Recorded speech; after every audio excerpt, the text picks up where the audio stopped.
Fait que, dans le fond, Manon m'a demandé de faire un honneur à mon papa.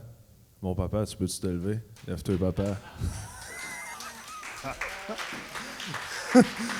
Mon papa est gêné, fait que là, il est... Hein? Fait que ça, c'est mon père. Euh, j'ai voulu... il y avait plein de situations qui venaient dans mon esprit. Oh, elle est tout cute, hein? Il y avait plein de situations qui venaient dans mon esprit qui disaient... Je voulais... En fait, premièrement, j'ai dit, Seigneur, j'aimerais ça savoir comment est-ce que tu veux que j'apporte ça. Puis là, ça me disait de prendre la parole de Dieu avec un cœur de père, puis de mettre des situations que j'ai eues, que j'ai vu le cœur de Dieu dans mon père. Fait que là, il y en avait plusieurs, mais j'ai réduit ça à 3. Fait que, premièrement, oh boy, fallait pas que je pleure.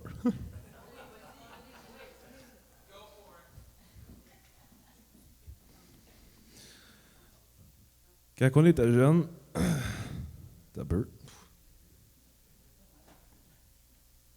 Quand on était jeune, nos parents ils nous ont jamais privé de rien. On a toujours, on sortait à gauche, à droite.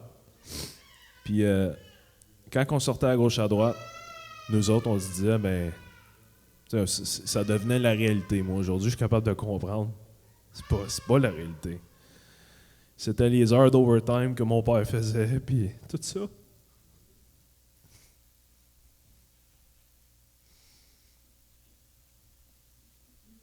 Tout le travail. Puis là, j'ai dit, Seigneur, montre-moi ton cœur dans la parole de Dieu. Puis le Saint-Esprit m'a amené à 1 Jean 3,16. J'ai dit, Seigneur, c'est quoi l'amour? Le Seigneur nous a amené 1 Jean 3,16. Nous avons connu l'amour en ce qu'il a donné sa vie pour nous. Juste ça. Il a donné sa vie pour nous. Il n'y a pas de prix. Lui, il a fait par amour. Il a avancé. C'est tout. Numéro 2. Ça va être bizarre, là. Moi, surtout pour toi, là, parce que c'est des choses stupides, là.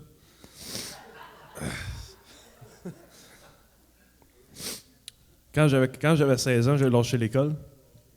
Quand j'ai lâché l'école, mon père a dit « Pas de trouble, mais tu trouves une job. » Il m'a rentré à la fonderie. Quand il m'a rentré en fonderie, la seule chose qui me souvient de tout ça, c'était sa petite voix le matin quand il me réveillait. Même si je mettais un cadran, c'est comme s'il faisait pas exprès pour me réveiller. Puis là, ça m'a amené, genre cette petite voix-là, ça m'a amené à 1 Roi 19, 11 à 14. J'aimerais ça vous le lire. L'Éternel dit, « Sors et tiens-toi dans la montagne devant l'Éternel. » Et voici l'Éternel passa. Et devant l'Éternel, il y eut un vent fort et violent, et déchirait les montagnes et brisait les rochers. L'Éternel n'était pas dans le vent. Et après le vent, ce fut un tremblement de terre. L'Éternel n'était pas dans le tremblement de terre. Et après le tremblement de terre, un feu. L'Éternel n'était pas dans le feu. Et après le feu, un murmure doux et léger. Quand il l'entendit, il s'enveloppa le visage de son manteau, il sortit, se tint à l'entrée de la caverne. Et voici, une voix lui fit entendre ces paroles. « Que fais-tu ici, Élie? » Puis cette voix-là, ça me faisait penser à toi. « Hey, lève-toi, mon homme, c'est le temps. »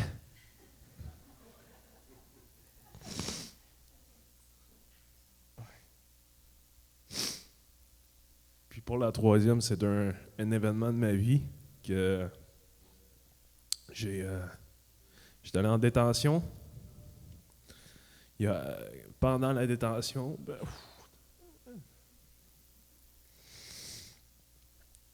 en allant en détention, mon père priait. Puis ma mère me disait tout le temps, tu sais pas comment que ton père prie pour toi?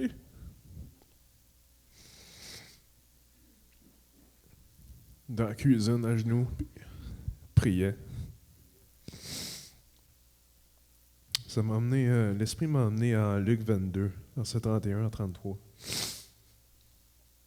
Le Seigneur dit, « Simon, Simon, Satan vous a réclamé pour vous cribler comme le froment. Ce qui est vraiment de tout défaire. J'ai prié pour toi, afin que ta foi ne défaille point. Et toi, quand tu seras reconverti, affermis tes frères. C'est ça que j'avais pour mon père. Sa prière a été exaucée à travers de tout. Puis je vous le dis, là, quand j'étais là-bas, ils n'ont jamais vu quelqu'un... j'ai joué le jeu 7 jours sur 7, 24 heures sur 24. Tout le monde a été épaté. Même j'ai encore des personnes qui m'écrivent. Ils disent « Je suis épaté de t'avoir connu. » Ça, c'était là 2 semaines. Il y a un autre gardien qui m'a écrit.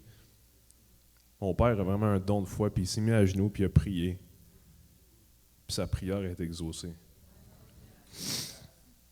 Puis, numéro 4, mon père, il a vécu dur aussi.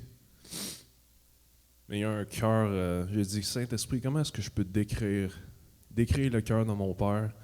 Décrire pas, bon évidemment, il travaille dans une fonderie, puis il peut, écoute, il charrie des 300-400 livres à journée longue. Fait que, j'ai dit, ça c'est juste la surface. Comment décrire son cœur? Là, l'Esprit m'a juste dit, lis ce verset-là, à la fin.